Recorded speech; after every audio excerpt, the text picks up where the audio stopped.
दोस्तों छत्तीसगढ़ के दो लोग, जिसमें से एक का नाम है सौरभ चंद्राकर और दूसरे का नाम है रवि उपल। जिसमें से सौरभ चंद्राकर का काम हुआ करता था जूस के शॉप का, क्योंकि इसकी एक जूस की शॉप हुआ करती थी। रवि उपल का काम था टायर वगैरह का, जो कि टायर की शॉप रन करता था। लेकिन इन दोनों में ही एक चीज़ कॉमन थी, जो थी जुए की लत। इन दोनों को ही जुए की लत हुआ करती थी और ये जो भी पैसे कमाते थे उसको जुए में लगा देते थे और इस तरीके से इनकी ज़िंदगी चल रही थी। लेकिन अचानक से इनका मन हुआ कि चलो दुबई घूम के आते हैं और दुबई ये चले जाते हैं, जहां पर इनको एक पाकिस्तानी नेशनल के साथ में इनकी मुलाकात होती है जिसका नाम शेख होता है। और उससे मुलाकात के बाद में इन तीनों के ही दिमाग में जुए को लेकर एक बड़ा प्लान पनपता है, जो था महादेव ऐप का, कि चलो ना एक ऐसी ऐप बनाते हैं जिसके अंदर ना हम दुनिया भर के यूज़र्स को बहका देंगे। नए यूज़र को ऐड किया जाएगा, इसमें उनका एक यूज़र आईडी बनाया करेंगे, उनसे कहा करेंगे कि पैसे लगाओ, जुए में जीतो और थोड़ा बहुत पैसा उनको जिता भी दिया करेंगे। और उसके बाद में जीतने के बाद में आदमी की जुए के अंदर एक खासियत होती है कि जैसे ही वो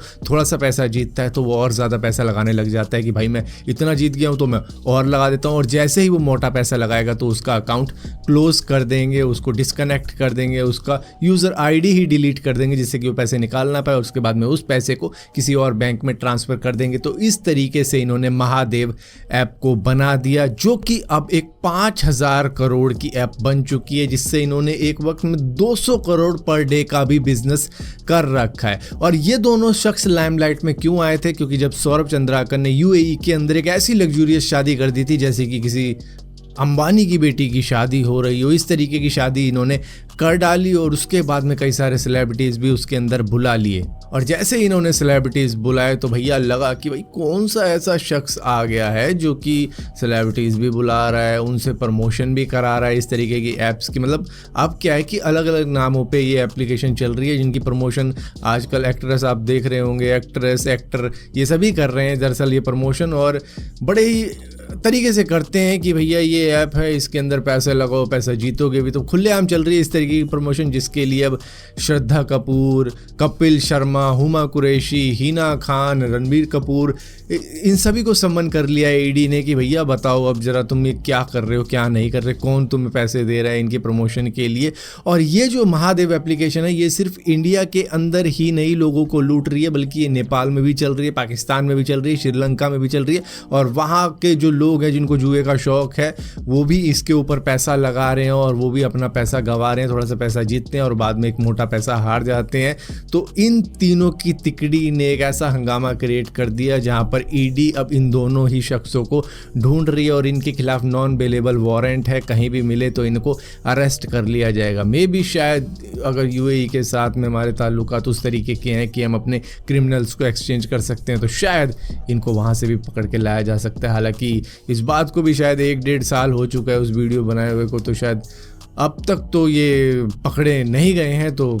आगे देखते हैं क्या होता है। दोस्तों अमेज़न और फ्लिपकार्ट की सेल शुरू हो चुकी है कल रात से ही, लेकिन ये सिर्फ अभी प्रीमियम मेंबर्स के लिए और आज रात से नॉर्मल लोगों के लिए भी शुरू हो जाएगी, जहां पर एप्पल का एयरपॉड प्रो 790 रुपये तक का भी आपको मिल सकता है। लेकिन कैसे मिल सकता है? दरअसल फ्लिपकार्ट इकलौती ऐसी ई कॉमर्स वेबसाइट है जो कि इस वक्त में इन ईयरपॉड्स के लिए भी मोबाइल एक्सचेंज करवा रही है कि भैया ये 21,990 रुपये का ये हमारा जो प्रोडक्ट है इसको आप अपने मोबाइल को एक्सचेंज करके भी खरीद सकते हो, जिसका डिस्काउंट आपको मैक्सिमम 21,200 रुपये मिल जाएगा, जिसके बाद में आपको सिर्फ 790 रुपये देने हैं। उसके बाद में ये एयरपॉड प्रो आपके हो जाएंगे एप्पल के। लेकिन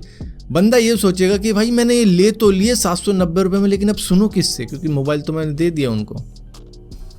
तो ये डिस्काउंट तो खैर इस तरीके से ही दिखाया जाता है कि भाई आपको लगे भाई कितना ही चमत्कारी डिस्काउंट है, लेकिन उसमें एक्सचेंज ऑफर होता है तब जाके इतना डाउन होता है, वरना कहाँ आपको मिलने वाला। मतलब नकली भी शायद 1500-2000 का मिलता होगा। दोस्तों न्यू मैक्सिको की एक स्टडी के अंदर ये पाया जा रहा है कि करीबन 21,000 साल से लेकर 23,000 साल पहले तक इंसानों के कदम पड़े होंगे अमेरिका के ऊपर, जो कि कुछ इस तरीके के फुटप्रिंट जो इनको मिले हैं उसके हिसाब से इन्होंने आइडिया लगाया है। और ये लोग आए कहाँ से होंगे? दरअसल लोगों ने रशिया से चलना स्टार्ट किया होगा, अलास्का की तरफ बढ़े होंगे और अलास्का से ये अमेरिका अमेरिका तक पहुंच गए होंगे। अब ऐसा नहीं है कि बस ऐसे ही चल रहे हैं अंधों की तरह, नहीं, वहाँ पर रुके होंगे, रशिया में रहे होंगे, उसके बाद में आगे बढ़े होंगे, अलास्का के अंदर रहने शुरू कर दिया होगा शिकार वगैरह की वजह से, और धीरे धीरे करके ये अमेरिका तक पहुंच गए। हालांकि मैं बता दूं, अलास्का पहले रशिया का पार्ट हुआ करता था, उसके बाद में अमेरिका को रशिया ने ये बेच दिया था। दोस्तों, नीदरलैंड वर्सेस पाकिस्तान का मैच थोड़ा सा कंट्रोवर्शियल हो चुका है सिर्फ इस सीन के चलते हुए। दरअसल यहाँ पर एक पाकिस्तान का फील्डर बाउंड्री थोड़ी सी पीछे कर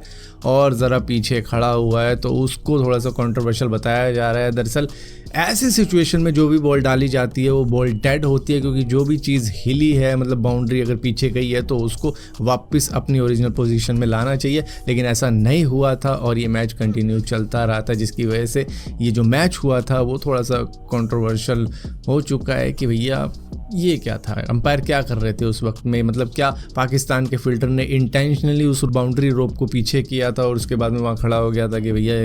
ऐसी पोजीशन है जहाँ पर शायद छक्का वक्का आ सकता है, और मान लो वहाँ पे छक्का लग भी जाता तो अगर वो कैच उस बाउंड्री के पास ही पकड़ लेता है, क्योंकि करीबन 1-1.5 फीट तक पीछे किया गया था उस रोप को, तो क्या वो बंदा आउट होता है या नहीं होता। मतलब ये एक बहुत बड़ी गलती है जो हुई थी इस मैच के बीच में। दोस्तों, अक्सर हमारे साथ में ऐसा हो जाता है कि कभी हम खाना खा रहे होते हैं तो गलती से हाथ आँख में लग जाता है, उंगली हाथ में लग जाती है कि पोंछने के लिए, और वो मिर्ची वाले हाथ होते हैं जिसके बाद भैया आंखों में बड़ी जलन होती है और मुंह धोना पड़ जाता है। लेकिन एक ब्राज़ीलियन महिला के साथ में बहुत ही ज़्यादा बुरा हो गया, जिन्होंने एक हॉट पेपर को सूंघा। दरअसल वो एक पिकल था जिसका नाम गॉड पेपर था, उसको उन्होंने हाथ में लिया और उसके बाद में सूंघा कि मतलब इसका टेस्ट कैसा रहेगा, कैसी खुशबू आती है इसमें, और उतना करते ही इनकी नाक में अजीब सा होने लग गया, जो कि तीखी या मतलब मिर्ची वाली चीज़ों को नाक में लेते ही हो जाता है, तो उस तरीके की फीलिंग हुई। और इनकी गलती क्या हुई, जिस हाथ से इन्होंने वो पिकल सूंघा था उसी हाथ से इन्होंने पिकल को रख के फिर नाक रगड़ने की, मतलब पोंछने की कोशिश करी, कुछ इस तरीके की चीज़ें करने की कोशिश करी कि किसी तरीके से चला जाए, लेकिन उल्टा हो गया, वो और ज़्यादा नाक में चला गया, नाक पे लग गया, जिसके बाद में इनकी हालत बहुत ज़्यादा ख़राब हो गई और ब्रेन में स्वेलिंग का केस हो गया। इनको हॉस्पिटल ले जाया गया और अब तक ये ठीक नहीं हुई हैं। हॉस्पिटल में इनको 6 महीने हो चुके हैं इस तरीके की इलनेस से, जो कि सिर्फ हॉट पेपर से हुई है। उन्होंने सूंघा, उसके बाद में उसी हाथ से नाक भी पूंछ डाली, उसके बाद में तो भैया हालत ख़राब और हॉस्पिटल में अब तक है ये। मतलब ये जो मैं बात बता रहा हूँ वो 6 महीने पहले हो चुकी है।